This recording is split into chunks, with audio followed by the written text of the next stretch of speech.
Lorsque l'on day trade, il est important d'utiliser des stop-loss. Il existe plusieurs façons d'utiliser un stop-loss. Moi, la technique que j'utilise, je le place lorsque l'analyse est invalidée. Lorsque vous allez day trader, la plupart du temps, vous allez trancher des titres entre 2 et 50 $. Comme je vous ai dit précédemment, c'est les titres qui ont souvent le plus de volatilité et c'est les titres qui se retrouvent dans le secteur pharmaceutique, le secteur technologie, deux secteurs très volatiles. On peut voir à l'écran, exemple ici, un titre. J'ai déjà prédéterminé le prix d'entrée, comme je vous ai montré tantôt. Où est-ce qu'on place nos stops? La première chose à identifier, c'est la zone support. Une fois que nous sommes entrés en position sur ce titre, le support se trouve généralement 3-4 chandelles précédant notre point d'entrée.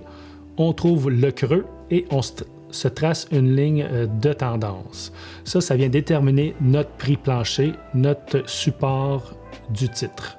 Où est-ce qu'on place le stop?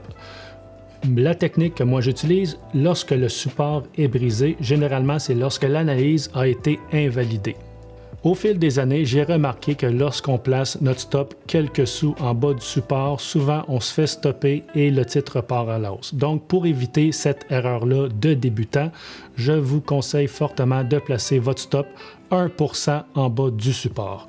Donc vous pouvez voir ici à l'écran, le prix plancher est 45,09. Si on prend 45,09 et on enlève 1%, ça donne environ 44,85.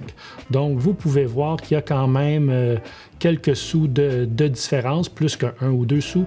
Donc, ça laisse le temps au titre de ventiler si le support est brisé et souvent, ça repart à la hausse. Donc, la technique du stop-loss, je résume, placez votre support, prenez le prix du support, enlevez 1% et ici, ça détermine votre prix stop. Donc, une fois que le prix support a été brisé de 1%, généralement, c'est à ce moment-là que l'analyse a été invalidée.